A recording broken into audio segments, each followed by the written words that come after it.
Good evening, ladies and gentlemen. Apologies for the delay. Our work session ran a little bit long. We'd like to call this meeting to order. We do have a quorum. All board members are present, along with our superintendent and our board attorney. If you will all stand and join me in reciting the Pledge of Allegiance.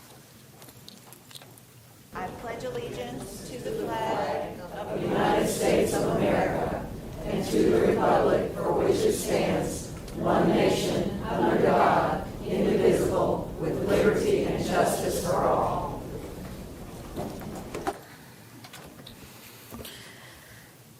Thank you. I'm going to turn it over to Superintendent Bridges for his comments. Madam Chair, members of the board, Attorney Malone, last time we met, I didn't have an opportunity to say what I'm about to say because you hadn't taken a certain action, but wanted to congratulate you on your superintendent search process and the naming of Dr. Robert Taylor as the next superintendent of Wake County Public Schools. I've known Dr. Taylor for several years and know him to be an outstanding educator, but more importantly, a good person that's concerned about the welfare of all the children under his charge. If you don't know where you're going, any road will take you there. So one of the things that I look at in systems that I work with is what I call their directional system. And I found that here in Wake County Public Schools, with your strategic plan that's grounded in equity, that you have a clear direction. And that's a positive thing for any school district. I've been working daily with the chiefs and had my first superintendent's leadership team meeting and met a number of the area superintendents and assistant superintendents and executive directors and really enjoyed my conversation and time with them. As a matter of fact, last week I managed to go and visit 4 schools. And if you don't really know about educators, sometimes when we do the things that we do administratively, we have to justify that by going to see kids. So I made it to some elementary schools, and I make a beeline to the kindergarten wing because that's always what I like to do.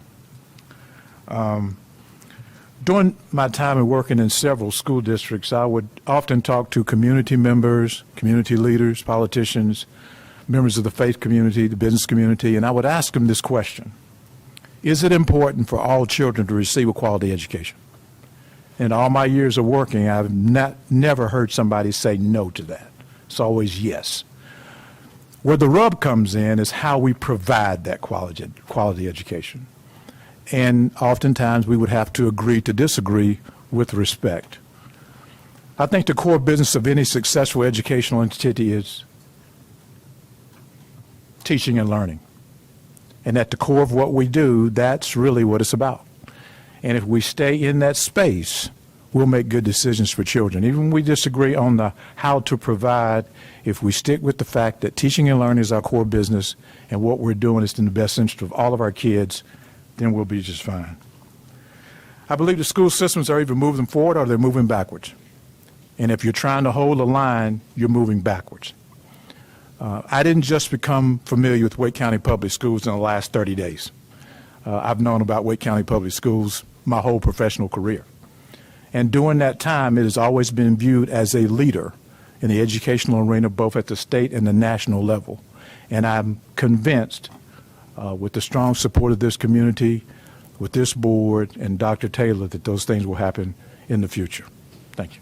Sure. Thank you, Dr. Bridges. My comments today are short. I just want to say welcome to our Track 4 students and staff members. We also had our modified calendar folks start, and very soon our leadership academies and early colleges will begin. We had a robust, doesn't even seem like a good enough word, discussion about transportation. I want to thank all of the parents that reached out and shared whether they would provide transportation to their students. And we look forward to having further discussion on transportation at our next work session on August 15th. And I know there will be more information in Dr. Bridges' updates, so I'm going to leave it at that and turn it over to Vice Chair Haggerty. Thank you, Chair Mahaffey. I will also keep it brief. I had the opportunity this past week to meet with a representative from an organization called myfuturenorthcarolina.org. And this is a great organization. I'd encourage you to reach out and learn more about their work. One of the things that they are interested in, I guess an area that they're interested in involves like metrics and performance and how we can properly evaluate the job we're doing in terms of educational attainment for our students, economic impact, and how we compare to other districts in the state and then other districts around the nation. And so one of the things that they do have available is a fact sheet. I just wanted to share one with each of you. Please take a look at it. You'll see areas where we're doing well and some areas where we might be falling a little bit short. I will say that I was very encouraged. A lot of the areas that they have looked at and identified are areas that we have looked at and identified ourselves as part of our strategic plan. And the process that we had going through all of our aims and goals and all of those different individual elements. So I think there's a lot of alignment here. I think this reaffirms a lot of the work that we've done for where we need to put our focus. And I hope you'll take a look at it, and I hope it's helpful to you. Thank you. All right. Thank you. Ms. Waters? Thank you, Chair Mahaffey. I want to say welcome back to all of our students and educators who have already started the 23-24 school year. I'm wishing you much success this school year.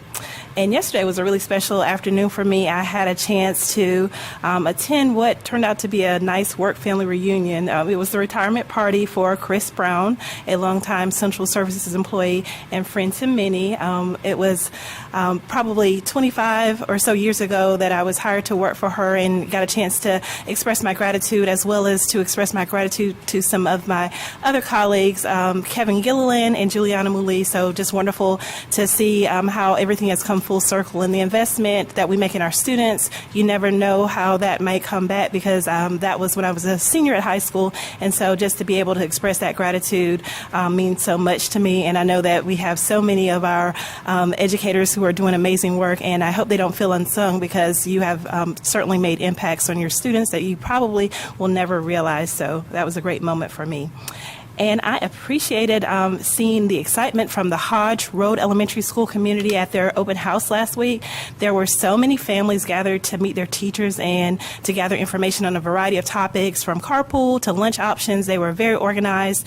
They had it all. And so there was so much energy in the room. And so I really appreciated seeing so many come out to that building. And I know they're going to have a great school year. And one thing that was really special about this, they were also registering for the Girl Scouts, Ms. Johnson-Hostler. So appreciate that. I know, Ms. Mahaffey, you have a special place in your heart for them as well. So I really appreciate all the work that our schools do to provide opportunities for our students. And I was also fortunate to visit Knightdale Elementary with Principal Teresa James. We just had a nice time of chatting, and I don't want to spoil the surprise, but I think that all of our students and educators, when they come back to Knightdale Elementary, they're going to be very, very happy with what they see. So very excited about the work that is going on there. And so really nice to be at Knightdale Elementary. And as I was looking at Principal James's wall, I saw she had a Florida State diploma. And so we had a little bit of a rivalry there, because I was born in Gainesville, which is the home of the University of Florida Gators. So that's probably one of the biggest college rivalries in the country, the Gators versus the Seminoles. And so we joked about that for a little bit of time. And so I just had a chance to really reflect on that. And having grown up in Florida, there was really a time when people associated Florida with great sports and teams and wonderful family vacations. But many of you may know that in the news, Florida has been certainly the topic of discussion lately. And if you've heard about the state's new Black History standards, those say that it's okay to teach that slaves develop skills which in some instances could be applied for personal benefit. I share this because we have seen time and time again that things surface in one part of the country and then move around to multiple states. And so when decisions are made about Black, Indigenous, and people of color that are not transparent and without input from those key stakeholders, there is going to be great harm. So I think it is really important for us to be vigilant in how things are presented, especially as we look at what we teach in our classrooms, and particularly as it pertains to history and culture, and affirming the lived experiences of people in this nation. So just want to lift that up. And so as we think about those things, there are so many ways to uplift our students and our communities, and a lot of that can be done through organizations that exist to help support and build up our school communities. So I just want to share again a couple that are really good at helping our students be prepared and equipped for their first days of school. I want to continue to lift up Note in the Pocket. They provide clothing for school-age children so that they can not worry about their appearance and be prepared when they come into the school building. So if you're able to give in that way, I hope you'll consider that. And Tools for Schools, another great organization that helps with school supplies. So many ways to give and support and to be able to participate in the success of our students and our educators this year. And so I hope you will consider looking into one of those organizations. Thank you. Thank you, Ms. Waters. Ms. Edmonds. Thank you. I want to join in my colleagues in welcoming our Track 4 students and families. Centennial Magnet Middle in District 5 started last week. They're on the modified calendar, and Vernon Malone College and Career Academy starts 1 week from today. I extend a happy new school year to all of these students, staff, and families. Thanks to the Raleigh Chamber of Commerce for hosting their equity conference last week. I attended with Chair Mahaffey and Vice Chair Haggerty, as well as about a dozen of our staff. This event was held at the Convention Center, and I believe it was sold out. Many of the workshops were crowded, even standing room only. And the big takeaway message for me was how everyone benefits when we practice equity. Equity is good for business. It benefits not just ourselves, but everyone around us. And I stated last meeting how concerned I am about some of the legislation pending in the General Assembly, legislation that is not based in equity and inclusion.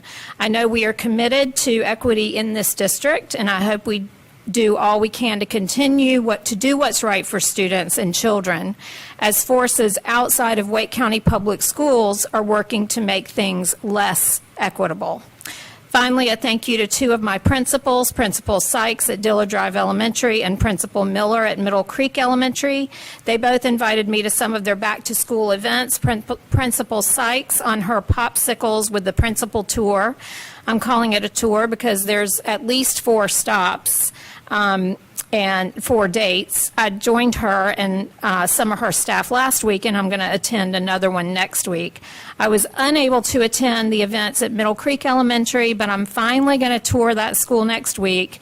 There were just a few District 5 schools that I didn't get to in the last school year, and so they are at the top of my list at the start of 23-24. Thank you. Dr. Ng. Good evening. I wish to say welcome back to the Track 4 students and staff at Durant Road Elementary School and Durant Road Middle School. And for all those students and staff on the year-round calendar who have already been back to school, I hope that the school year is off to a great start. This past weekend, I went to watch my daughter compete at the Southern Zone Age Group Swimming Championship here in Cary at the Triangle Aquatic Center. Even though it was right here, my daughter actually had to stay in the hotel with the rest of the North Carolina team.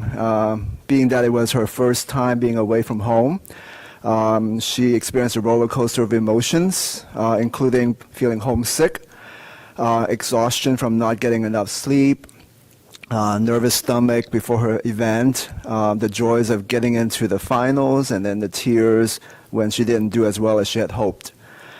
I was overjoyed to see her win some medals, but more importantly, I was glad that she learned some important life lessons. She had the chance to witness what hard work, perseverance, and dedication can achieve.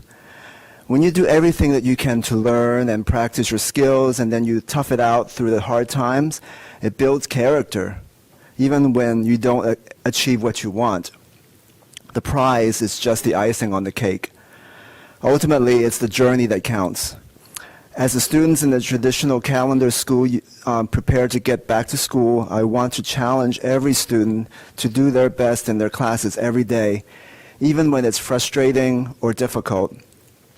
You may have to stay up late to finish your assignments, or you may get stuck on a problem that you can't figure out, or you have to finish your night job at the local fast food and then come home and finish your work. Just keep pressing on. It'll be all worth it.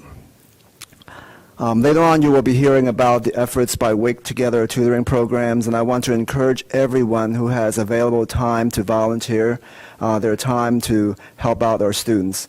For all the grandparents or recent retirees out there, this is a great opportunity to be part of the solution and to make a lasting impact on the children of Wake County. You can get more information and sign up to be a volunteer at waketogether.ymcatriangle.org. Finally, this week I am planning to visit Pleasant Union Elementary School and Durant Road Middle School, and I am eager to see what great things they are doing there. When the traditional calendar schools resume, and I hope to do more school visits in the coming months. Thank you. Thank you. Last week, I went to Partnership Elementary School and Moore Square Middle School. I want to welcome those students and families and staff back. I want to congratulate senior partner / principal Jeff Kimbrough on his first week at Partnership. And I want to thank Principal Taylor at Moore Square for continuing to hire North Carolina State University graduates. I want to thank North Carolina State for providing us with teachers. I go out of my way to try to thank all of our new teachers at the schools I visit. If you ever see Principal Taylor, she really appreciates NC State, so be sure to give her a go pack. The intent of my visit to both schools was to examine our visitor management system, which is newly implemented across the county. I want to congratulate the security team on the rollout of these devices at our schools that are currently operating. The experience went well for me. It was quick. It was relatively easy. I appreciate that the security team is being responsive to feedback on how we can continue to improve the visitor management system. I want everyone to understand that this board and our school system takes safety and security extremely serious. It is a priority for us and will continue to be so. And as you have experiences with the visitor management system, if you have any feedback, please give it to us. We welcome it to make it better. Second, I want to thank Wake Med and Mrs. Andy Curtis for inviting us. We get invitations as board members to community events, and they invited us to their farmers market and medical simulation experience, which I attended with a few other countywide office holders, including Raleigh City Councilor Christina Jones.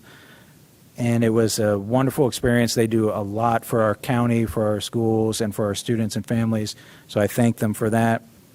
And last, since I will not be here in person next board meeting, I'm going to say this now because it is the start of the fall athletic season, which means our student athletes are back, our coaches are back, officials are getting ready.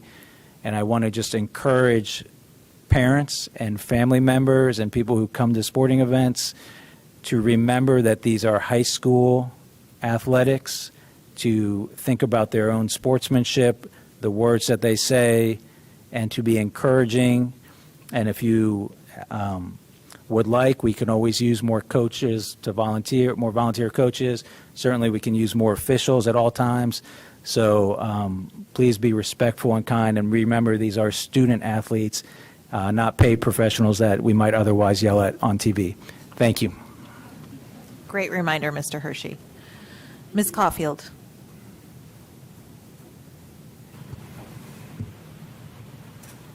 Thank you.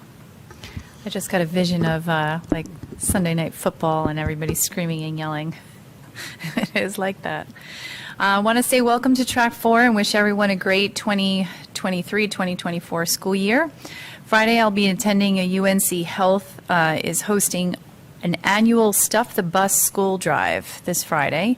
Look forward to stuffing the bus with school supplies that will be donated by UNC Health, their teammates, and community. It's that time of year where everyone gets shuffling with their new backpacks and fun school supplies. So if you're able to maybe offer some extra supplies in your community to help out those students who may not be as fortunate, you could reach out to your school for more information on what they have available and how they can share and donate. And I will post some opportunities for families to see as well. As things get back to more of a normal schedule, whatever that is, I would like to fit in some community engagement and hold a tea time in my communities locally and hear from our families. I started this role with parent engagement being an important part to me, and I'm hoping that reaching out to the people, they can provide some places in our community where we could meet in all throughout District 1, where we can engage and share conversation in our community. So I will also post on my webpage, on my Facebook page, and hope to hear back from communities how we can engage with each other and start to talk about more opportunities that we can be more involved in our schools. And I will keep that short. That's all I have to add today. Mr. Swanson. Thank you. Thank you, Chair Mahaffey, and I will join my colleagues and keep mine short as well. I thought I heard something. I want to also congratulate and say welcome back to our Track 4 families and students. I'm wishing you all a successful academic school year, and I'm looking forward to going to tour the year-round schools that are in District 9, and so I look forward to getting to those before the traditional calendar starts. Also, Ms. Waters did a plug, and I want to do another plug for Wake PTA's, Wake Ed Partnerships tool for schools. If you have any additional school supplies that you would like to give or donate, please go to wakeedpartnership.org to look at some of the locations and some of the YMCAs that are partnering with the Wake Ed Partnership to bring school supplies, so teachers do not have to continue to go in their pockets to provide resources to their students. And so that is the end of my remarks. Thank you. All right. Ms. Johnson-Hostler. Thank you very much, and I will make an additional plug for Stuff the Bus. Not only can you take those supplies, but it's also fun to see the competition between all of the different departments at UNC Health for Stuff the Bus. So please feel free to stop by and stuff the bus, and they also will let you stuff yourself in there so you can see how much stuff they stuff. That's always fun to me to see, like, the neat, Tetris ways that they are packing those buses. So please consider giving. You all know I'm a huge fan for Wake Up and Read, so a reminder to you, because I just got a reminder sent to me that it is sign-up time for back-to-school public events. So Wake Up and Read, which they can be found at wakeupandread.org for any volunteer opportunities. So they're going to be at multiple community festivals, including our Raleigh Parks and Rec has a couple open houses that they will have books that they can give, and they give a little bag of 5 books for age-appropriate students. They'll also be at the Garner Latino Festival, but if you go to their website, there's a whole list of summer activities before back to school that you will be able to go and volunteer. So please consider volunteering for Wake Up and Read. Again, as my colleagues have said, welcome back to all of our folks who are returning to school. And also, it is a reminder in my own house that even though our educators are not back in the building for traditional, they begin working really hard before they step foot back in there on August 21st. So also to all of our educators who are starting to prepare their lesson plans for the next school year, happy lesson planning. That's what I've been seeing in my house for the last 2 weeks, is lots of lesson planning throughout the downtime, and an acknowledgement that our teachers really do work 12 months a year, although we acknowledge that they mostly work 10 months a year. But I don't know any teacher, including the one I personally know, that doesn't work 12 months. So as they prepare to get back, send lots of love and kindness to them as well. And then lastly, thank you to Springfield Baptist Church. I have several of my schools where there are a lot of church, and Ms. Mahaffey and I share Lincoln Heights, which I will acknowledge that church when they go back on the traditional calendar. But thank you, Springfield Baptist Church, for sending your men in suits to cheer on our students at East Garner Elementary School as they started. I know it's my favorite, cheering the students in, and they love it, and they're excited to have people, especially it's the first day back. They're still a little groggy. They have all the range of emotions, and it is wonderful to see people there cheering them on. So again, thank you to all the participants and supporters of our schools. Thank you, Ms. Johnson-Hostler. And I do want to take one moment to thank someone who is moving on in their educational journey, and that is Dr. Paul Coe. This is his last board meeting. And I forgot to say it because I really don't want to say it, Dr. Coe, because we've really enjoyed having you here and working with our students and bringing your insight as someone who is a principal and a teacher and coming from a different part of the country to bring your work to Wake County Public Schools. And we just want to say thank you and wish you well on the next part of your journey in education. And we know that you're going to continue and not be a stranger to Wake County. So thank you very much and best wishes to you. With that, at this time, if we could get a motion to approve the meeting agenda for tonight. Chair Mahaffey, I move adoption of the agenda. Second. All right, we have a motion and a second. Any comments, questions, concerns? Okay, at this point, seeing none, all those in favor, please say aye. Aye. Any opposed, nay? All right. And pull this up. I just want to welcome everybody who is here and remind everyone that these board meetings are conducted for the purpose of carrying on official business of the school system. And the public is cordially invited to observe, and persons who willfully interrupt, disrupt, or cause disturbances at an official meeting may be directed to leave by the presiding officer. Members of the audience should show respect for any speaker by refraining from loud comments or other disruptions, and those disruptions from any person or persons of a public meeting will be subject to action in accordance with General Statute 143-318.17. And I say this as we move on to public comment. Speakers commenting on items on tonight's agenda will be heard before speakers commenting on other topics. All other speakers will be heard in order of sign up. If the public comment portion of the agenda exceeds 30 minutes, board policy states that the board chair reserves the right to conduct other board business before inviting the remaining speakers to the podium. Members of the public are welcome to offer comments or criticism directed at substantive ideas, actions, or procedures of the board and individual board members. The laws and policies of North Carolina provide that issues or concerns involving individual personnel and individual student matters are confidential and therefore not appropriate for the public comment setting. Those offering comments to the board, including students, may discuss issues and matters of general concern. Concerns related to personnel or student matters may be addressed through applicable WCPSS personnel, the grievance policy, or other applicable policies. In the interest of maintaining civility and decorum, speakers are encouraged to address their comments to the Board of Education and to refrain from personal attacks and insults directed at the board, individual board members, staff, or members of the general public. Please remain at the podium during your speaking time. Any materials you wish to share with the board should be handed to our board attorney, Mr. Malone, either before or after your comments. During public comment, you may speak for up to 3 minutes, and please note that the microphones at the podium are adjustable.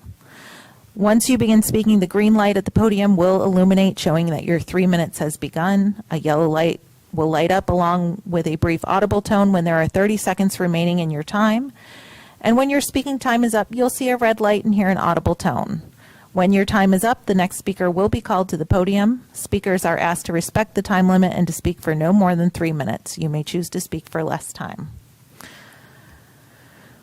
We have 13 folks that have signed up for public comment. We will begin with on agenda. Our first speaker is Jessica Lewis, followed by Janet Peterson.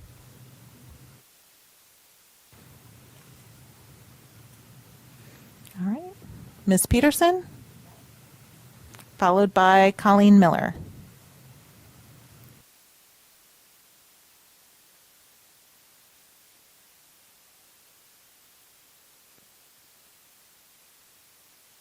And you're still asking parents for school supplies. Something is wrong here. In addition, North Carolina was given $6,000 million in federal pandemic stimulus funds. That's $8 billion. Wake County Public School touts a 90% and over graduation rate, while our proficiency rates are around 50%. How is that possible? I don't think taxpayers are getting their money's worth. Okay? I heard you talk today about school supplies. Maybe the warehouse needs to be revamped. Well, maybe we don't need those vis-a-vis markers or those overhead transparencies anymore, and we need things that teachers and students really use. Of course, tonight I'm really here to talk about Policy 3210. I really do not understand why we continue to struggle with it. You need to take the students out of the challenge committee and put members from the community in that place. I want to say that these students are not able to buy alcohol, buy cigarettes, or even rent a car. I can't understand why you would ask students to be part of a committee that may read a book that is sexually inappropriate. I don't understand it.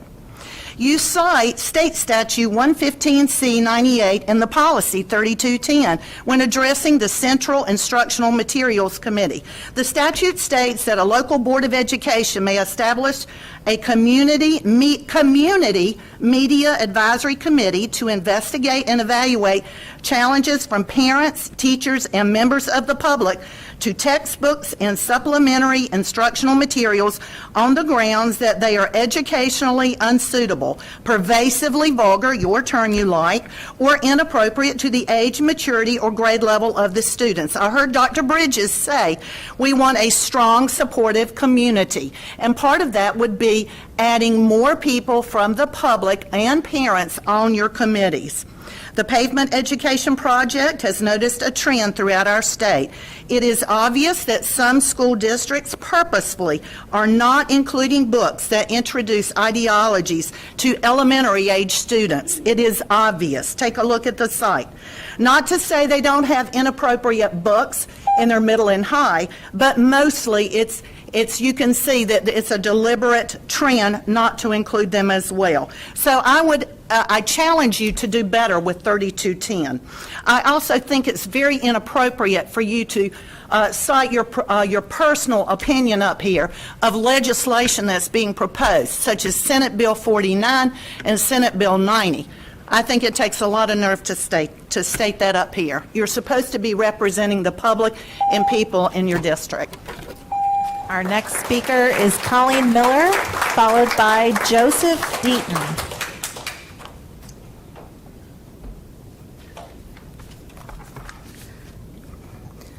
Thank you. I'd like to start by saying that Senate Bill 90 is a great bill for schools. I've read it and frankly don't understand why at the last meeting Ms. Edmonds stated if passed it would put gay and trans children in danger. She never explained her reason for that comment. My team, the Pavement Education Project, believes that all children, not just gay and trans, will continue to be in danger until this bill is passed. Senate Bill 90 was thoughtfully crafted to correct the numerous shortcomings in current statutes and in our education system.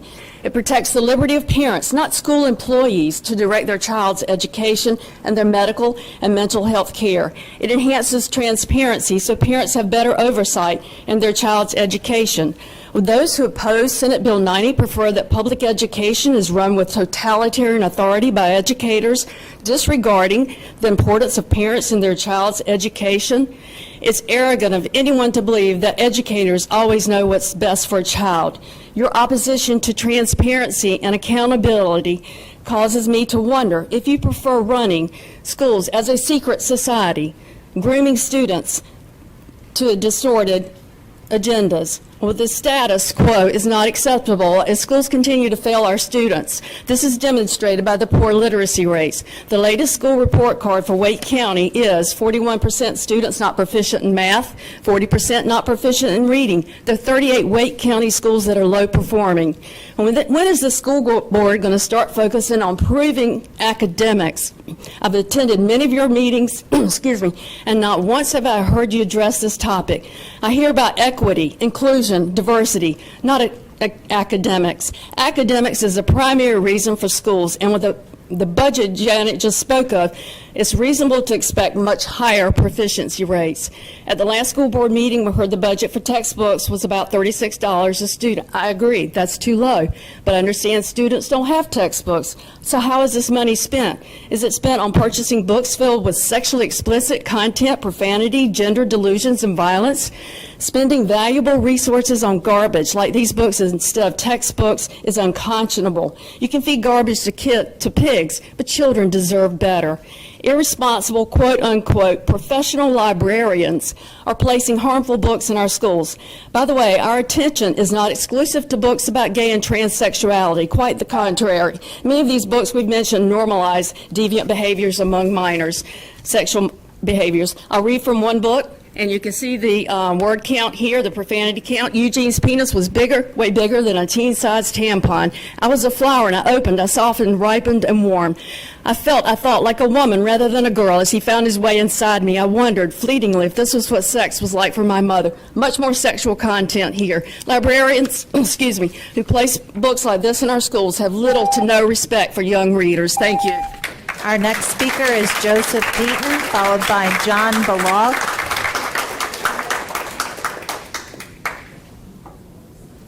Well, good evening. My concern with Policy 3210 is that it lacks objective standards and instead leaves the decisions about parental challenges up to subjective decisions of the various committees. For example, the committees are instructed to form opinions about the material as a whole and to not focus on select passages or scenes. But I would suggest an objective standard, for example, something like no passage or scene that describes or depicts any kind of sexual act should be admitted. Another objective standard that I would suggest would be something like no controversial theory may be presented as fact while alternative views and criticisms are excluded. My concern here is that there are certain theories about the nature of the human person that have evolved relatively recently out of postmodernism and existentialism that are being promoted and acted upon in violation of the non-establishment clause. Because already years ago, the Supreme Court held that such philosophies and belief systems, even though they are secular, that they are in fact like religions. So, well, I thank you for your consideration of my concerns this evening. Thank you very much. Our next speaker is John Balog, followed by Donna Lubis.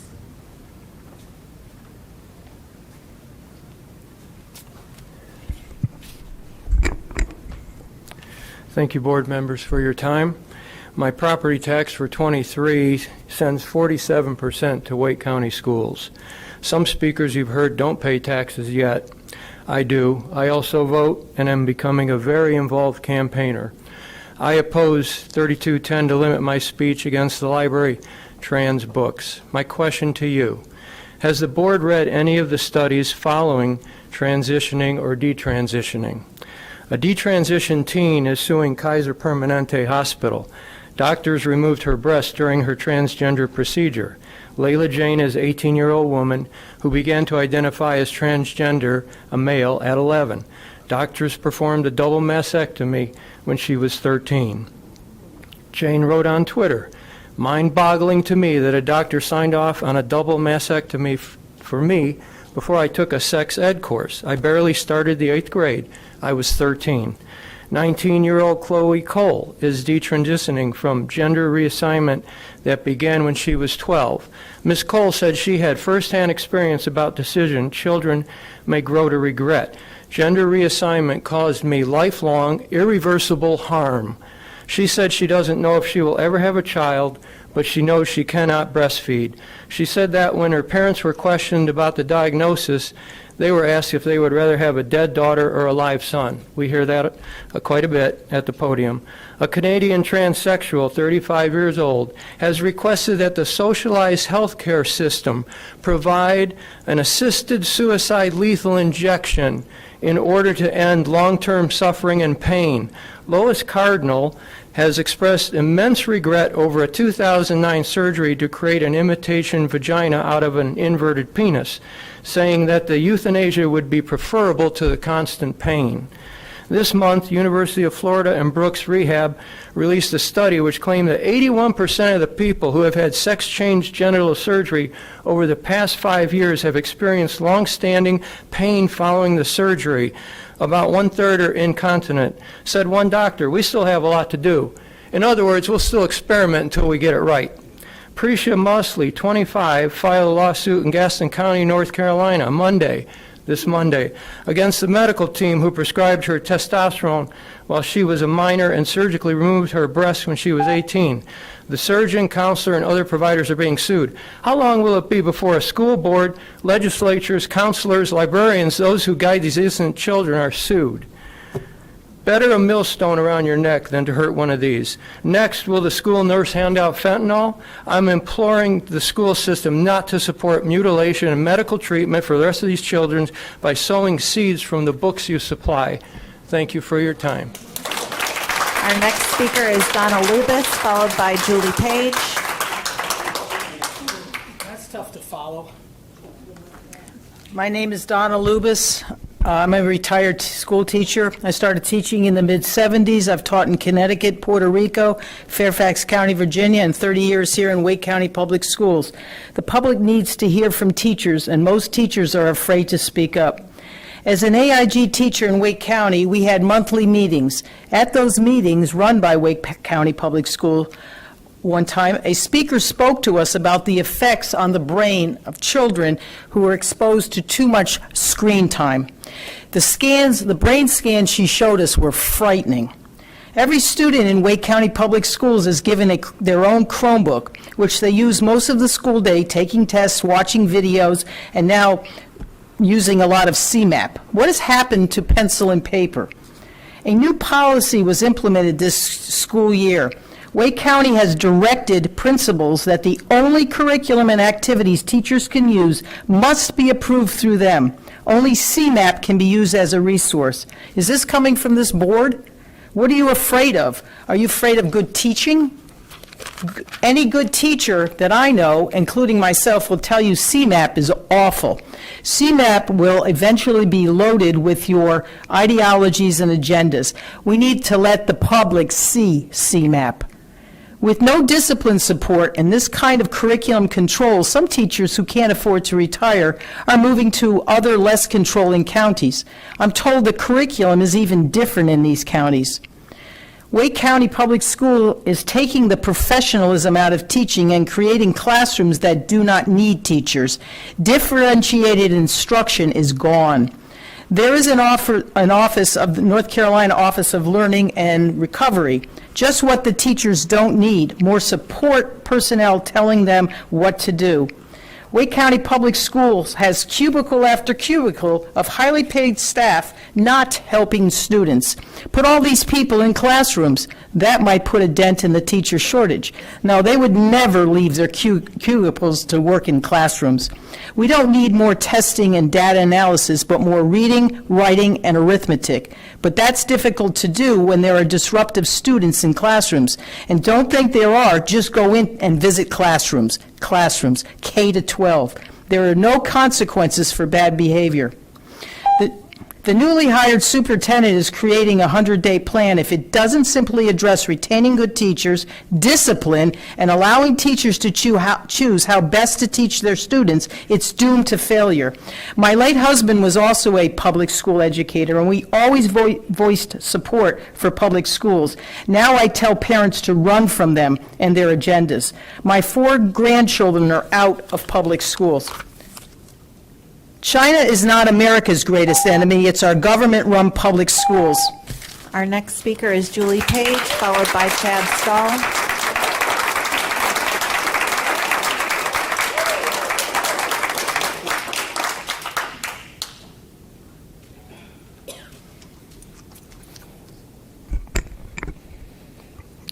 Hello, Julie Page, Chair of Moms for Liberty, Wake County. These are some of the attacks, name-calling, and slander and public comment about my chapter in the last 2 board meetings. Racists, bigots, book banners, hate group, censor, manipulate, marginalize, malicious, fascist, anti-LGBTQ, anti-BIPOC, anti-government extremist, harassment, Proud Boys supporter, white nationalist, white patriarchy, straight white image mold. All of these are outright lies. The Wake County chapter of Moms for Liberty is not anti-LGBTQ, not anti-BIPOC, not banning books, not erasing history, and not anti-government. The most laughable thing that I've heard is that we want to defund schools because we don't have children in public schools. I'm here to remind everyone that I have 2 children in WCPSS with absolutely no plans to pull them out. We supported increase in teacher, support staff, and bus driver pay, a cut in bloated administrative pay, and to defund the Office of Equity Affairs. We want academic education to be the focus, not social issues. Students need to learn to read and do math proficiently first and foremost. Social justice issues do not take precedence over academics. All students should be treated equally with respect and kindness, period. When someone says that Moms for Liberty has an agenda, I tell them, no, we don't.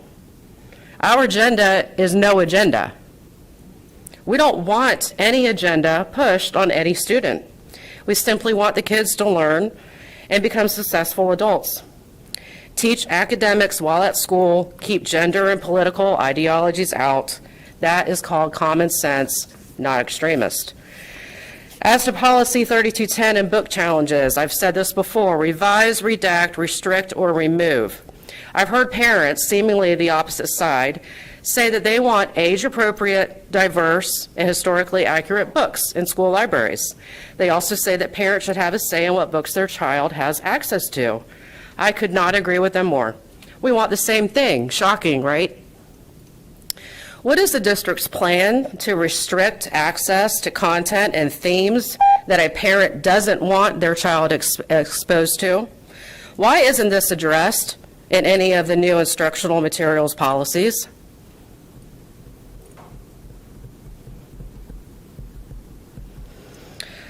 With all of the public comment and feedback that you've received about this subject, you are still failing. Pervasively vulgar, 2-year waiting periods, students on review committees, removal by school instead of by district, and more. I suggest you go back to the drawing board. Thank you. Our next speaker is Chad Stahl, followed by Barbara Bradley.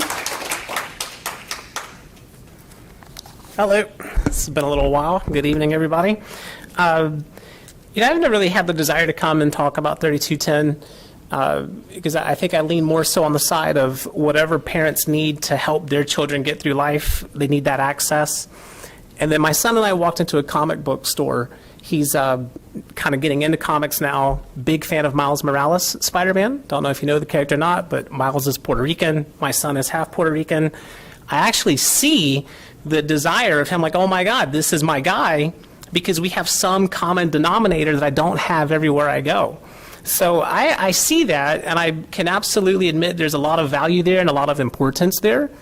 We went into the comic book store, and we're trying to figure out, okay, well, where's a good starting point? What should we do? And the girl behind the counter says, okay, if you go to this section, all the comics are going to be all right, everything's going to be cool. If you go to this section, just look at the covers, you'll kind of get a gist of what's inside the comic, and you may want to choose carefully. And I thought, well, that was a weird thing to say in a comic book store. So we go in. I'm like, oh, yeah, clearly you can look at certain covers. I'm like, oh, that is going to cause my son some unintended harm, meaning we think it's a good idea. We take the book home. He reads it. Next thing you know, he's having nightmares. Unintended harm. That comic book person had the vision to understand, okay, well, you're shopping for a 10-year-old into Spider-Man. Dad, make sure you're paying attention. And if you have any questions, you can ask me. I thought, all right, well, that's amazing. And that's an appropriate tour of any kind of reading material that a parent might want to suggest for their children. In the library setting, they don't always get that guidance because sometimes there's like 30 or 40 kids rushing the librarian.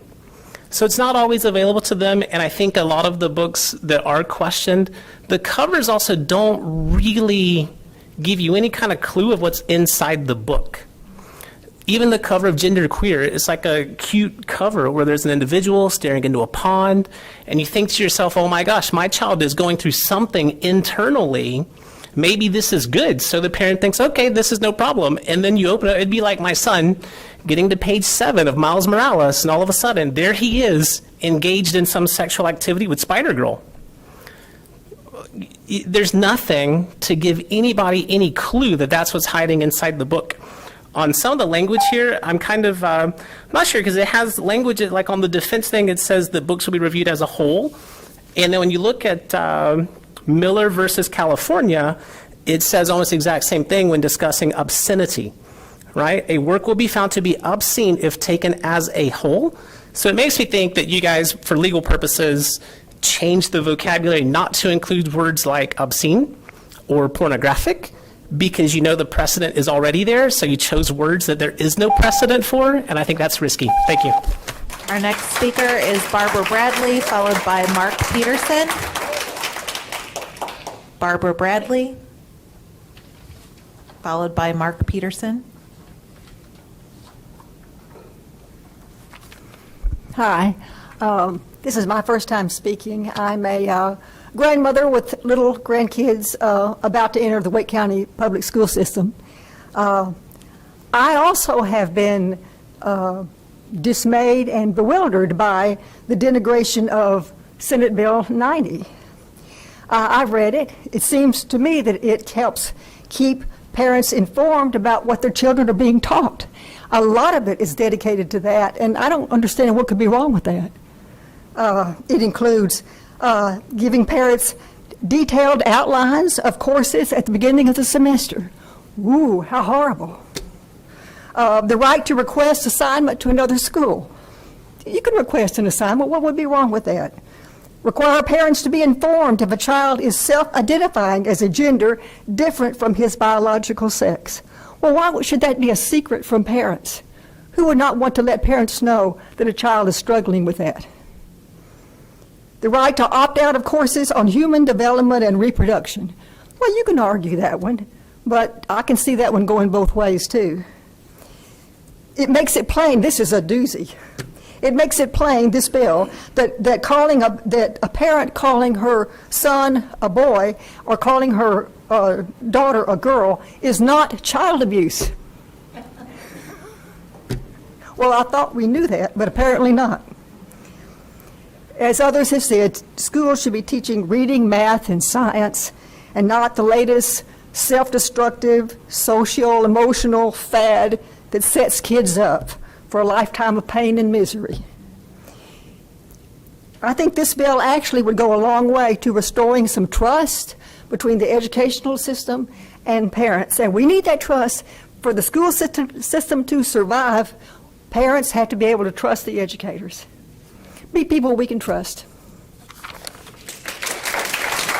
Our next speaker is Mark Peterson, followed by Renee Seckel. I want to begin with an examination of the word grooming. Oxford Dictionary defines grooming as the practice of preparing or training someone for a particular purpose or activity. Wordnik defines grooming as preparing a person for a position requiring skilled behavior, especially by providing opportunity for practice and guidance in making the right decisions, and the act of teaching someone, often for advancement at work. Grooming can be a good thing. Parents want this type of grooming for their children. Your job is to ensure this type is a priority to be practiced in the school system. Wordnik goes on with this definition. The act of attempting to gain the trust of a minor with the intention of having a sexual relationship with him or her. I want to be perfectly clear. I'm not here to accuse teachers and librarians of intent to have sexual relations with minors. I'm here to say the overall effect of the books highlighted by pavementeducationproject.org falls just short of that intent. Most parents have little or no knowledge of the graphic sexual content of these books available in public schools. Safe Library Books for Kids provides another definition for grooming. The deliberate act of bringing a child into a sexual, political, or racial ideology, practice, cult, or lifestyle without the knowledge or consent of his or her parents with the aim of isolating them from their family so the external party can abuse and manipulate them. RAIN, Rape, Abuse, and Incest National Network, states that sexual grooming often follows a 5-point pattern: victim selection, gaining access and isolation of the victim, trust development and keeping secrets, desensitization to touch and discussion of sexual topics, and attempts by the abuser to make their behavior seem natural. RAIN goes on to report, grooming behaviors are not only used to gain a victim's trust, but often used to create a trustworthy image and relationship with their family and community. Tyler Swanson recently seemed thrilled with the trust the board is building in the community and contempt for SB 90 by saying the bill usurps the power and constitutional duty of the school board. I believe the school board is using a loophole in the North Carolina law to betray parents' trust. If a creepy neighbor is sharing these books with minors, by NC law they are committing a crime. But if a school teacher or a librarian shares them with students, by NC law they are exempt from prosecution. SB 90 is intended to close this loophole. The school board is acting like a creepy neighbor's battered spouse who out of fear would rather protect creepy neighbors than do anything to stop them. Everyone in the system who allows this to happen sends an unspoken message to the students. The adults in charge approve of the content in these books. Policy 3210 is designed to keep sexually explicit and erotic books accessible to minors forever. The board should trash 3210 and adopt a zero-tolerance policy against grooming literature. Stop the 13-year-long grooming process in our schools. Our next speaker is Renee Seckel, followed by Mary Richardson. Hey y'all, I'm here tonight to speak in favor of 3210. I've spoken before, but there are two aspects I'd like to highlight tonight. Number one is to note how well this policy balances the interests of parents in controlling their own child's education and the First Amendment rights of the students and the parents in the rest of the school system. In the PICO case, I'm not going to get the whole name of it right. I think it's Painted Tree School District versus PICO. The Supreme Court affirmed that it is inappropriate and unconstitutional for a school district to remove books from the library simply because they don't like what's in them. So, I've been coming here for 2 years now, and hearing people say, well, we have to take books out of schools that imply that it might be okay to be gay because we disagree. My God tells me that being gay is a sin, so I think nobody should be allowed to read that being gay is a sin. Well, that's viewpoint discrimination, and it violates the First Amendment, and you as a board would be violating the Constitution if you were to allow such challenges to decide what books were in our schools. So I appreciate the balance that this provides. Now, speaking on the rights of parents, we have always and continue to have, under this policy, the right, if there's something that I don't like in the curriculum my child is seeing or in the library, I have the right to call the school or call the teacher and say, I don't want my child in that lesson. Please provide an alternate. And in fact, I have exercised that right before when my child was in middle school. I have the right, and in fact, it is part of my routine, to say, hey, bud, welcome home. I know today was library day. Let me see what you got. And I flip through it and I read it. And there have been times when he's brought home a book that I'm not fond of. And I say, you know what? You're not going to read this one. Sorry, bring it back to school.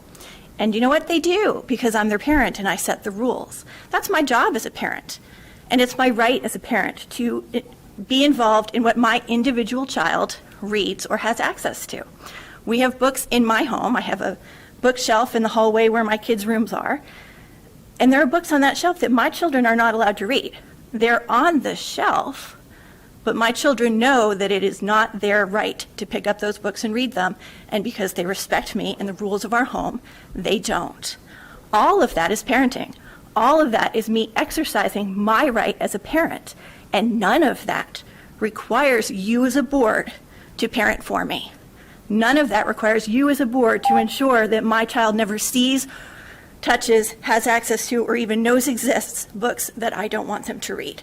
That would be inappropriate. That would be you usurping my role as a parent, and I'm glad that 3210 does not do that. Thank you. One more thing. The parents who are saying that there's no reason to keep secrets from parents, must have been really lucky. As somebody who was physically and emotionally abused my entire childhood, based on things that my teachers might have told them, I'm just saying they're lucky. Our next speaker is Mary Richardson, followed by Edith Jones.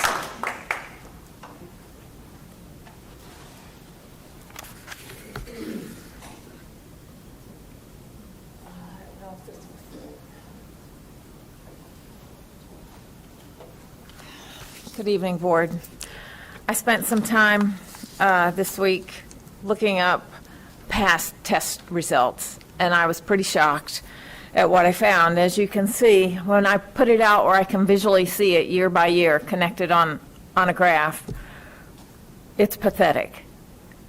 Our test scores for the first 4 years, from 2014 to 2018, were pretty stagnant and straight across. And then, all of a sudden, they dropped off the chart. Our students that were excelling went down. Our students that were failing failed even worse. All I have on here is math scores, except for the not proficient English scores. And you can see math and English non-proficient students run almost parallel. My question for you tonight is, what are you going to do about the failing scores?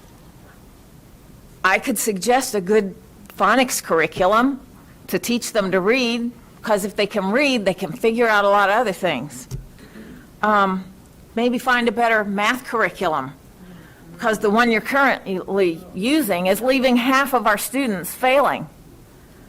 Quality education, that's what we want for our students. Quality. All of the students deserve a quality education. They deserve to learn to read, to do math, to study the history of our country, so that they can compete and get a decent job or a career when they leave school. Your strategic plan, it has nothing to do with achievement, academic achievement. There's nothing in it. There's lots about excellence and equity. We're going to always have students all over that graph. Students that do poorly, students that do well, students that are right in the middle, and that's fine. They all start at a different position, but they all deserve to be challenged to do their very best. The students that are failing deserve to have some extra tutoring. And my goodness, there's enough money in this school system to provide for tutors for these students that need it. There's nothing wrong with giving extra challenges to your A and B students that need harder assignments to challenge them and keep them interested. So again, I'm going to ask you, what are you going to do to improve these test scores and see that all of our students are challenged to learn and do their best? Thank you. Our final speaker tonight is Edith Jones. Edith Jones. Hello. I'm coming from Jeremiah 1 and 5. And it states, I knew you before you were formed in your mother's womb, speaking of the children. And the children came from the inside of God. God carried these children inside of him. And then he blew the breath of life into the mother's womb. You came from the same place. You came from inside of God. He carried you. And I know as time went on, you went to grade school, you went to high school. And I know your parents and, educators, they encourage you to be anything you want to be, anyone you want to be, whatever education or doctor, whatever you want to be. And then as you became adults, you fell in love. Your parents were like, okay, I want grandkids. I want grandchildren. You didn't have grandchildren because of them, but you had grandchildren. You fell in love. And you began to have children. Someone that you love with all your heart. You love your family. And you love your children with all your heart. But my question to you is, why should you not expect that from them? Why should you want anything less for these children than to be married with children and with a family?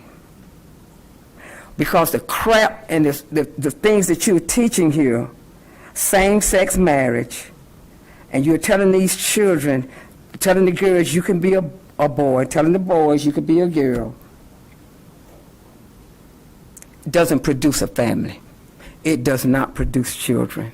What it produces is confusion and destruction.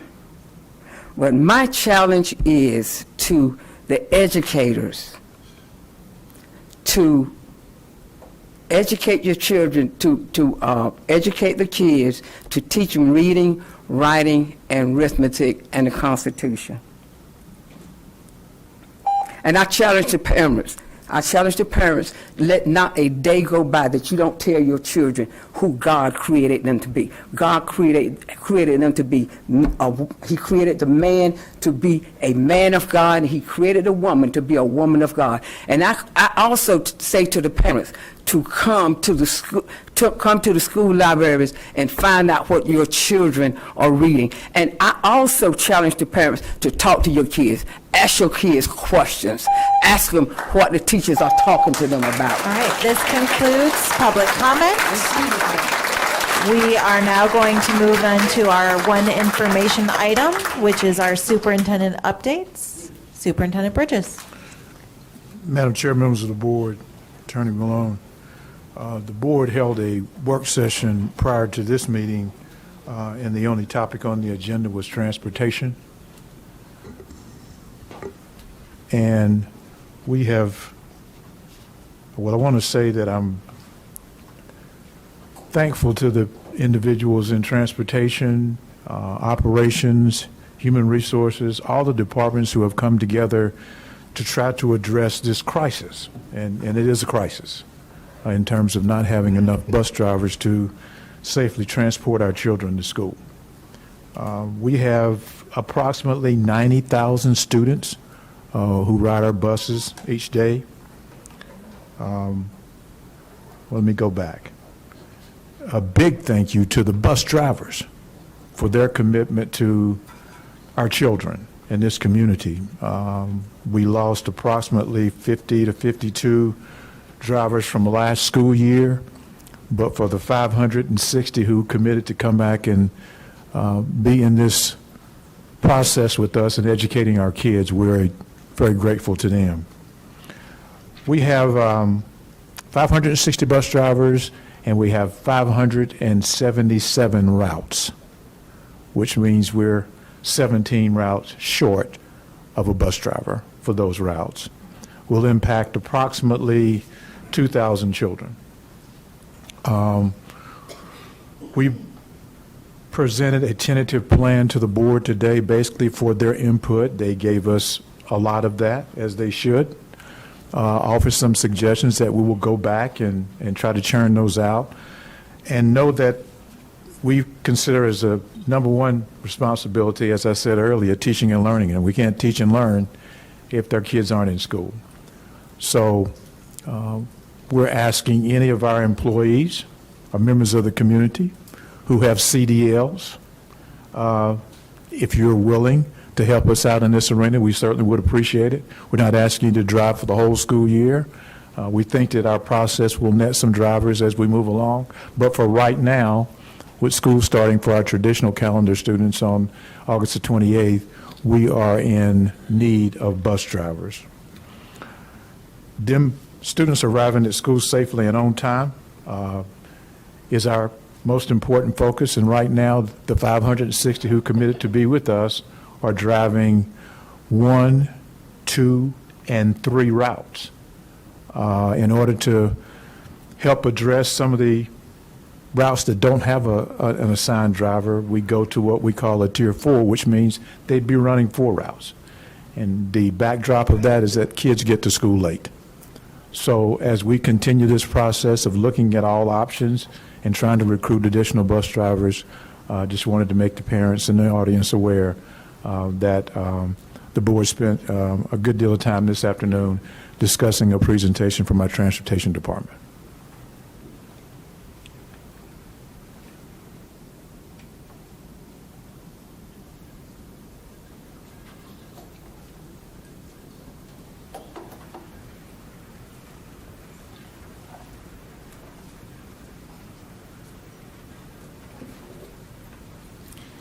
Thank you, Dr. Bridges. I've been told by our communications department that we missed one of our speakers, so we're going to go back to public comment briefly, and that commenter is Lana Witt.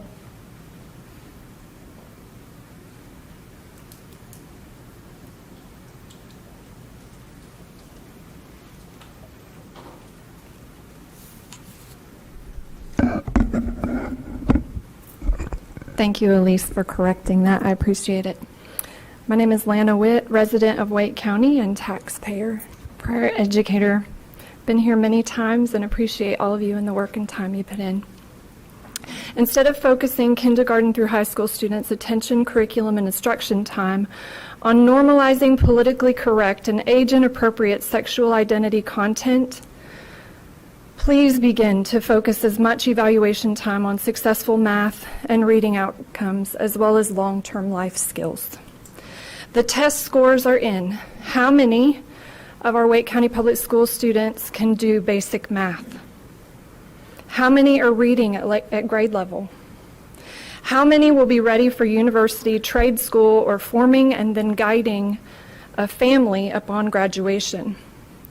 With that said, I believe we all agree that in order for certain actions to be publicly acceptable, there must be three things: alignment in timing, alignment in action, and alignment in the person or people doing it.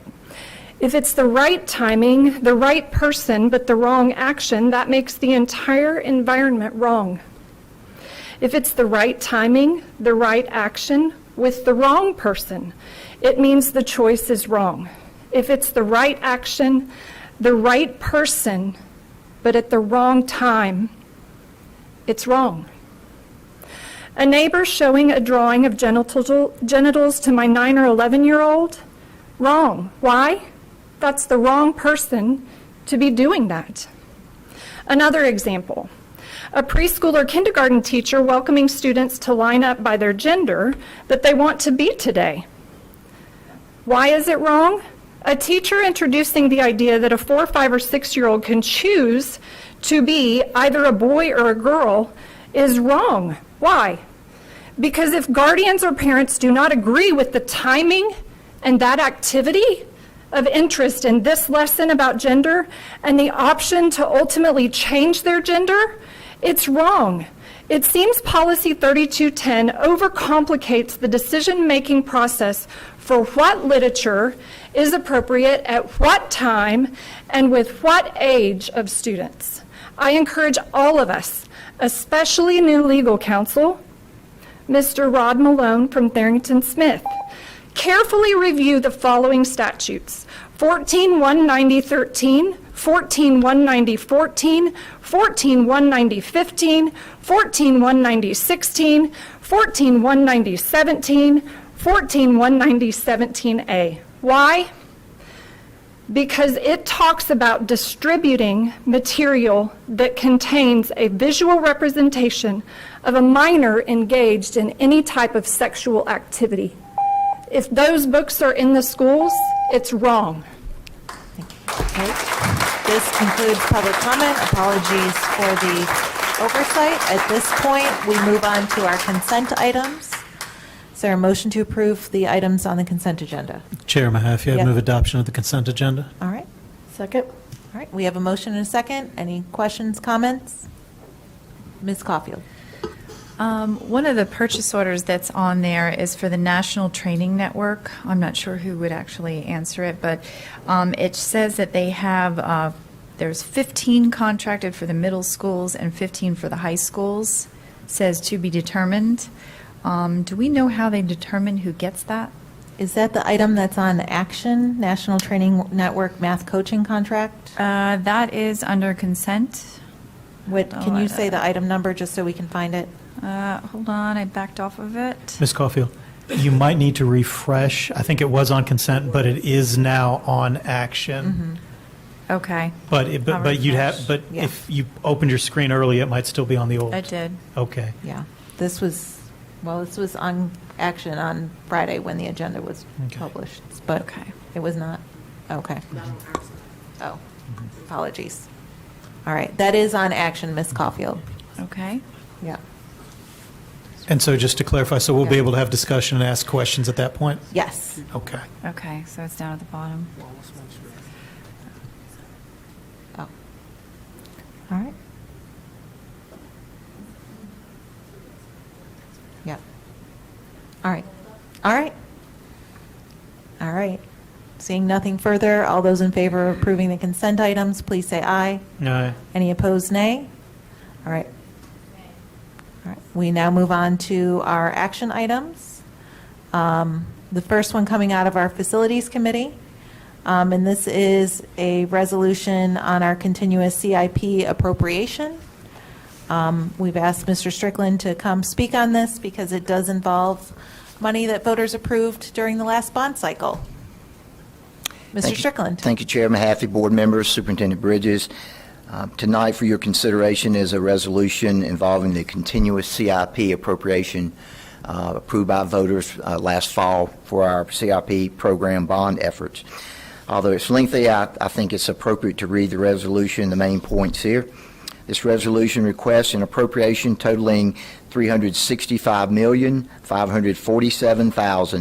$365,547,912 for construction funding at Pleasant Plains Elementary, Bowling Road Elementary, Parkside Middle, Wake Early College of Information and Biotechnologies, and preliminary design funding for Morrisville High, Lockhart Elementary, Brentwood Elementary, and Athens Drive High, along with program needs such as permits, fees, life cycle building, life cycle furniture, educational equipment, environmental and ADA work, technology infrastructure, technology devices, security, temporary classrooms, assessments, property acquisition, space needs analysis and prioritization, referred to as SNAP, and partial renovation improvements projects, referred to as PRIMP, program management, and program contingency. This appropriation is in accordance with the master funding schedule, and this funding provides the initial part of our CIP plan for the fiscal 24-25 years. Thank you, Mr. Strickland. And as noted, this is normally on consent, but again, because it does involve information about our bond funding and because we've moved some things from consent to action to provide further explanation, that's why this is here in front of us today on action. Is there a motion to approve this resolution? Mr. Hegarty? Chair Mahaffey, I move adoption of the resolution. Is there a second? All right, we have a motion and a second. All those, is there any discussion, comments, questions? Dr. Ng? Just for our edification, can you differentiate between the SNAP and the PRIMP? And is it a already designated to particular schools, or is it just kind of at discretion or the priorities of what happens during the school year? So projects are submitted through our facility needs portal, and once they come in, they go into one of three categories. They can either be facility modifications, which are paid for by the school. It can be a PRIMP project or a SNAP project. PRIMP is a partial renovation similar to what we did at Brassfield Elementary in the last year or two. SNAP is a space needs analysis where we might go into a school that needs a particular program where they're deficient, such as a lab or a CTE classroom, and we would fund that out of the SNAP program. All right, any further comments, questions? Seeing none, all those in favor, please say aye. Aye. Any opposed, nay? All right, the next. Thank you. Thank you. Our next item on our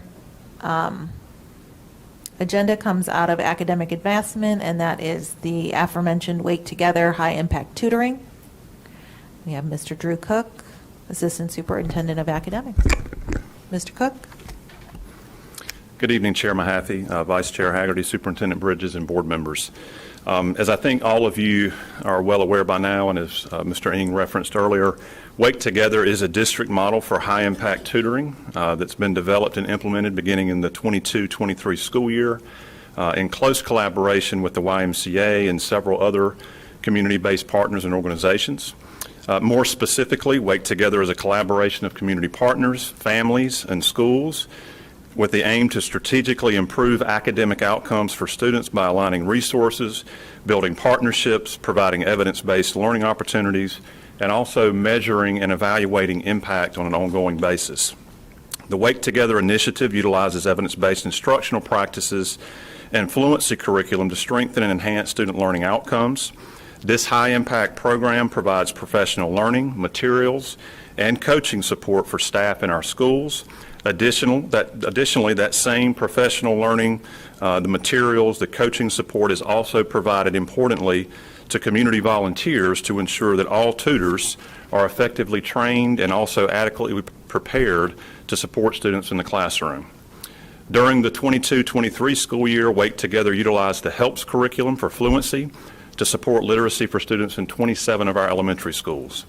Nearly 400 coaching sessions occurred with 139 trained volunteer tutors who collectively provided over 4,300 tutoring sessions to students.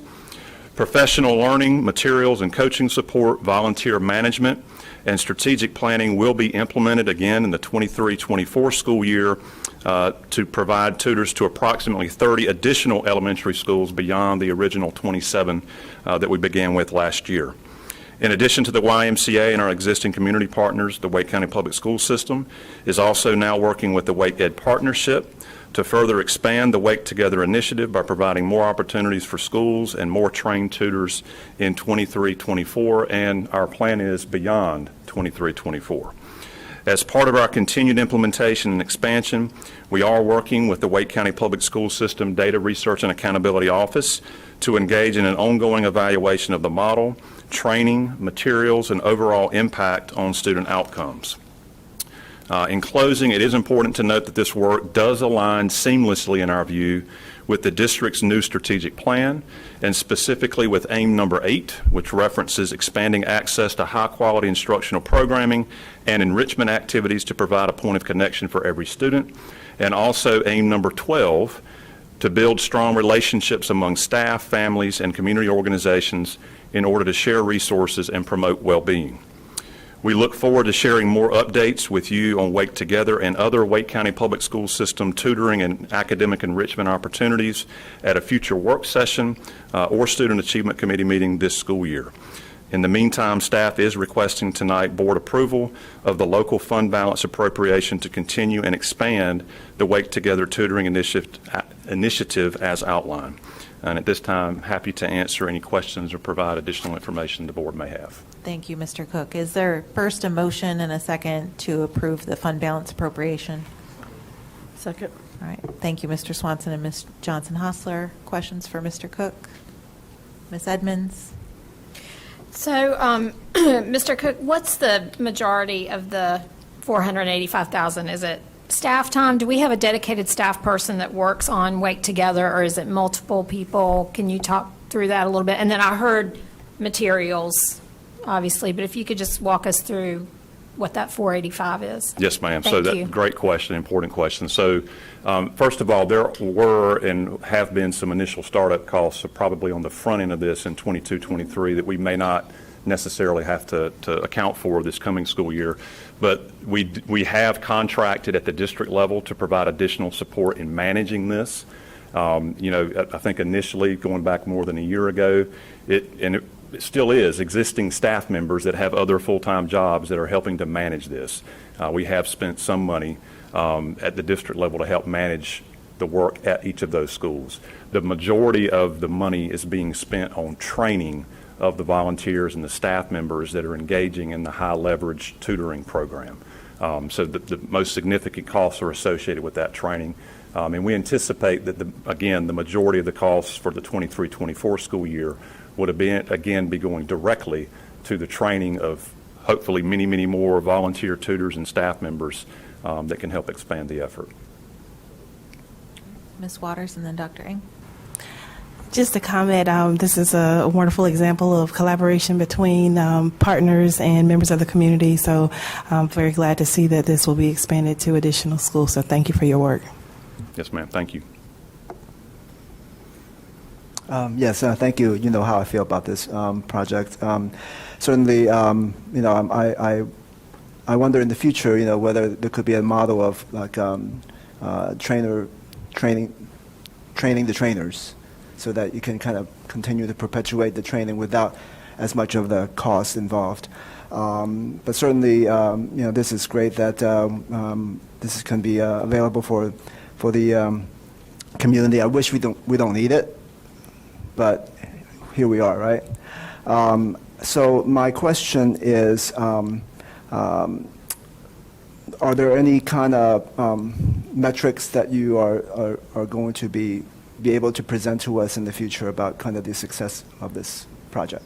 Yes, sir. So the last part of your question and the last part of your comment first, yes, we are working with data research and accountability. We've developed a logic model up front to identify specific performance metrics that we'll be able to trace back to individual students and those that participated in the tutoring, cross-referencing that potentially with peers who maybe had similar academic backgrounds and profiles who did not have access to or engage in the tutoring. So the answer to your question, I think, is quite simply yes, sir.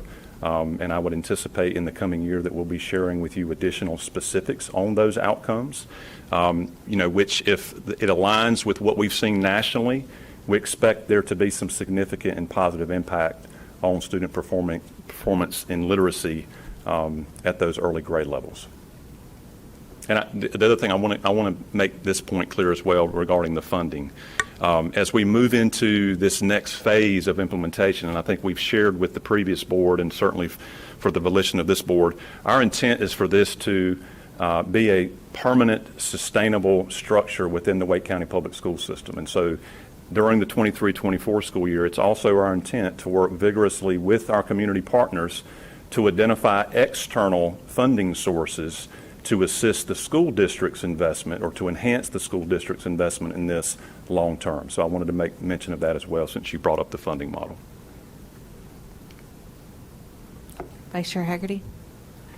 Thank you. Thank you, Mr. Cook. I appreciate the presentation. I appreciate you highlighting with the citation to the academic elements of the strategic plan and how this work will be part of our continued work over the next 5 years and adoption of that plan.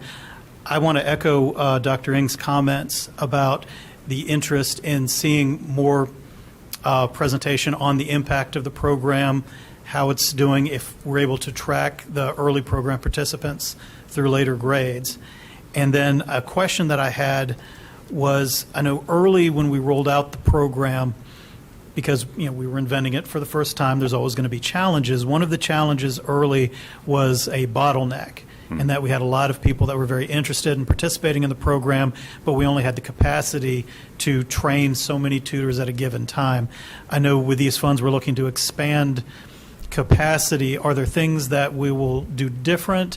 Will we renew the call for volunteers? Can you tell us just a little bit more about the process and how we'll build this up?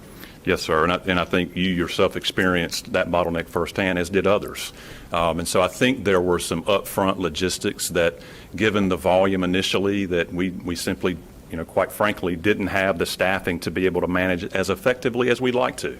And so I think, again, transparently, I mentioned 169 trained tutors. I think we had more than 300 that showed an interest. And so I think it's a legitimate question and concern as we go back and kind of Monday morning quarterback what we did this past year. How many folks might we have lost because it took us an undue amount of time to respond back to them? And so I can tell you directly that is an area that we'll be focusing on in kind of this next push for additional volunteers. I think that's going to be really, really important. The last thing that a district or a school wants is to send out a call for help and folks come to help and then we're not positioned to be able to plug them in immediately and specifically on where and how and when. And so I can tell you that's a priority moving forward. And I do expect and anticipate that given kind of the first round of learning in that first year, we expect that process, background checks, et cetera, to run more smoothly. That does take time and effort and money. to be able to move more efficiently. Thank you. I appreciate it. Thank you, Mr. Cook. And for those who are interested in volunteering, I'll just point out that that website is waketogether.ymcatriangle.org. And thank you, Mr. Haggerty. That was my question about volunteering, and I appreciate, Mr. Cook, your honesty and transparency about the situation. And I want to thank Ms. Johnson-Hostler, and I know she, along with Ms. Cash, pushed really hard to make sure that that process could go a little more smoothly, and many thanks to the folks in HR that listened and helped make that happen. And I just want to say, as a parent, I was able to sign up to volunteer at my kid's school online without having to go into the office. So that helped prompt that be easier for parents as well that want to volunteer in their schools. So thank you for that. Seeing no further questions, all those in favor of approving this item for the Wake Together High Impact Tutoring, please say aye. Any opposed, nay? Thank you, Mr. Cook. And now we're going to move on to the National Training Network Math Coaching Contract. I imagine you're staying with us? I'm staying right here. All yes, right. ma'am. Take it away, Mr. Cook. All right. Thank you, Board Chair Mahaffey. So to the question posed by Ms. Caulfield a little earlier, we do want to provide you with a little bit of background and context on the National Training Network, as we'll reference as NTN. This is an organization that offers professional development support that is job embedded and grounded in evidence-based practices for improving student achievement, specifically in mathematics. These practices are research-based and focused on increasing student performance, productivity, and classroom engagement. NTN specializes in providing professional development and coaching services to mathematics teachers across the country and is currently partnered with over 250 schools and districts throughout the United States. This contract agreement will provide instructional coaches in 30 Wake County Public School System secondary schools for the 23-24 school year. Currently, individual school selections are being finalized, to Ms. Caulfield's question earlier, with 15 middle and 15 high schools having been initially identified to receive this support, which we believe will have a significant and positive impact on teaching and learning in secondary math classrooms. I will say, to Ms. Caulfield's question, an important one, we've got those 30 schools that have been identified who have essentially opted in, and we're now in the process of kind of cross-referencing their capacity and willingness to engage as kind of that first group for the 23-24 school year with data. As those results come in, we'll be cross-referencing that to confirm that we've got the right 30 schools that are participating, yes, based on their willingness and capacity to engage in this activity and this work, but also cross-referencing that with their outcome and data for the 22-23 school year, which, as you probably know, we're beginning to get at least preliminarily. So we'll be finalizing that, Ms. Caulfield, in the next few weeks. I will also mention, and it's important to note that that our belief in this program is based on our own recent experiences and work with this model in the Wake County Public School System, as we did initially pilot this coaching model with NTN in 4 of our schools this past spring. While too early to conduct an analysis of impact and outcomes pending some of the data that we know is coming, the feedback from schools, from principals and teachers has been and was overwhelmingly positive. Again, anecdotally, one teacher commented that this was a, quote, great decision to bring this support to our school. Another staff member raved that the immediate impact of their school's assigned math coach from NTN was profound, and she specifically cited their understanding of the needs of the school and the students and the staff, their work in conducting classroom observations and modeling lessons for students and for teachers, facilitating individual and group conversations on instructional practices, assisting with resources, completing administrative debriefs, and also, importantly, submitting written follow-up and feedback to teachers after each lesson that was conducted. This feedback is early and, again, transparently, completely anecdotal. But as this work expands in the Wake County Public School System in 23-24, district staff will be working closely with teachers and with school leaders to monitor this implementation and effectiveness of instructional practices, professional learning, and improve student outcomes on both formative and summative assessment. So yes, EOCs, EOGs, but also the ongoing formative progress monitoring assessments that are being implemented on a regular basis inside the schools and inside the classroom. We certainly plan and anticipate sharing more details and outcome data on this effort with the board in future meetings, just as we would plan to do and anticipate doing with Wake Together and other ongoing initiatives aligned with the strategic plan. And speaking of the strategic plan, as we referenced also with Wake Together, it is important, we believe, to note that this work does directly support and align with the district's new strategic plan, specifically, among others, with AIM 1, which references cultivating high-quality professional learning communities, AIM 2, which references delivering standards-based, rigorous, culturally responsive, and inclusive curriculum resources and instructional practices, and also AIM 3, which references analyzing performance data to guide instructional planning and decision-making. The instructional coaching and professional learning support that NTN will provide is also very much in line with the action steps and implementation strategies shared and discussed with the board last fall, if you may recall, those of you that were here, in a series of Student Achievement Committee meetings and discussions from September through November of 2022. So with that bit of background and context, staff is requesting tonight board approval of the contract agreement with the National Training Network as has been outlined. And again, happy to respond to any questions or provide any additional information that may be helpful. Thank you, Mr. Cook. Is there a motion to approve the coaching contract with the National Training Network? All right, we have a motion and a second. Questions? Comments? Ms. Caulfield? Thank you very much for that and for answering the questions. Very happy to actually see that we are applying some of this towards the schools. I know that it would, I'm pretty sure we're at like 41 and 31 middle school and high schools, so it seems like we're at least getting a decent amount of that. And I like the fact that you mentioned feedback after lessons. Sometimes we wait till the end to see if it works, and a lot of time has passed and we're missing some information. So it seems like that's a really good way to track and see if it's working. So I appreciate that, and thank you for the presentation. Thank you. Mr. Haggerty? Thank you, Mr. Cook. So I'm just curious, would you say that we're seeing like a shift in our professional development strategy to maybe offer more coaching opportunities or in-school opportunities, or is this, it's always been there in the background, but this is just highlighting it? That's a great question. And I don't know if I'd use the term shift, although I think that may be a fair characterization. I think the reality is, and we've talked about this many times over the last couple of years, after 2+ years that we've all experienced, the turnover in staff and the tremendous need, and I would say probably unprecedented need systematically, not just in Wake County, but across the country, for rigorous, aligned, evidence-based, effective professional learning. The need has never been greater.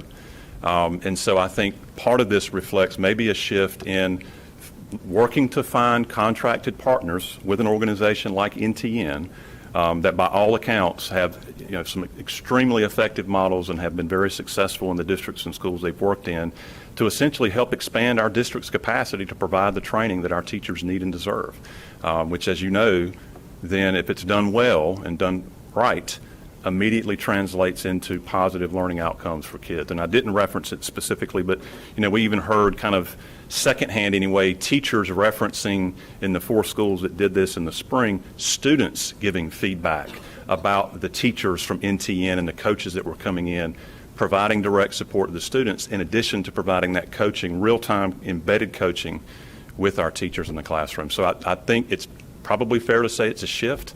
And it's a shift based on the kind of the new landscape of what our needs are as a district and across the country. Other questions, comments? Dr. Ng?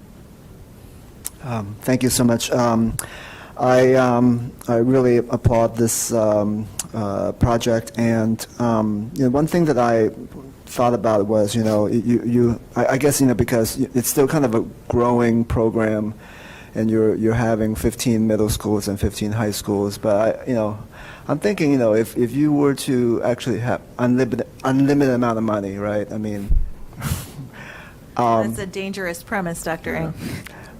Yeah, money grows on trees. But, wouldn't you think that having more emphasis on the middle school would make a lot of sense? Because, I mean, if you're going to be, doing that coaching to the, at the high school level, they probably, more of the middle schoolers probably could benefit from it earlier on, so that, they don't have to play the catch up at high school. So, yeah, I mean, it's a great question, and I think it's one. First of all, I'll say this: even if funding was unlimited, and obviously it's not, I think that we dipped our toes in the water with this company and this program and this model this past spring. And I think what 23-24 and what is reflected by this contract agreement is we're taking the next step. And if we see the results that we expect to see and the outcomes in student performance in mathematics in middle schools and high schools, then I would expect that we would expand this, to all of our schools potentially in the near future. I mean, we want to make sure that the efficacy and the effectiveness is there. And I think the other thing is we can be transparent about this. There's lots of room for improvement in our student outcomes in mathematics at the secondary level, and that applies to both the middle school and the high school level. And we see this as one of many important core strategies to help get the results that our students deserve and we need to see across the board, across subgroups, across schools. So we probably could tinker a little bit with how many middle schools and how many high schools. I think our goal initially is to kind of get a sense of how this works effectively at both levels. Thus the reason for kind of the even breakdown in the number of schools. Further questions? Right.